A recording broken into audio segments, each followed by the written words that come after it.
Bonjour my friends, I'm Frankie and welcome to Club Foodie. Homemade pie season is just around the corner. With all the fresh fruits available, it is pretty hard to resist not baking a fresh homemade pie. There's nothing more homey than a pie. The smell of a pie baking in the oven and the anticipation of eating it later makes everyone excited. In today's episode, I'll show you how to make my foolproof pie dough. It is flaky, easy to work with, and you'll become an expert just like Grandma. This dough recipe will encourage you to make homemade pie more often. So my friends, let's get cooking. Before we start, please take note that in this video, I'll be making a double batch, but on the blog, this recipe is for one pie crust. Alright, so the first thing we'll do is to grate our frozen butter over the bowl of a food processor. To this, we'll add flour and salt. Now what I want you to do is to pulse the mixture for about 2 to 4 minutes or until it resembles coarse crumbs. See, you want your mixture to look just like this, okay?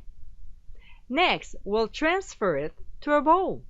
So what I did here is to put my water in the freezer and leave it there until some crystals form on the surface of the water. So we'll add a teaspoon or two at a time of iced water to the mix and gently stir after each addition.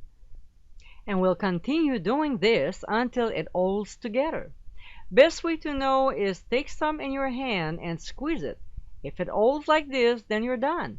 If the mixture is still too crumbly, add a couple extra teaspoons to it.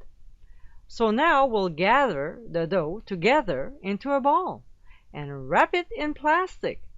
Transfer it to the fridge for 2 to 4 hours. When ready to roll, lightly dust flour on a working surface as well as your dough and rolling pin, and roll it to fit a 9-inch pie plate. And my friends, this is my recipe for foolproof pie dough.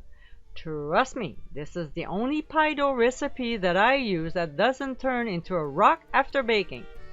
Because of the butter, this pie dough is quite flaky. It's perfect for any of your favorite pie recipes. I hope you give it a try soon and be sure to visit clubfoodie.com for ingredient amounts and more info. Until next time, my friends, bon appétit!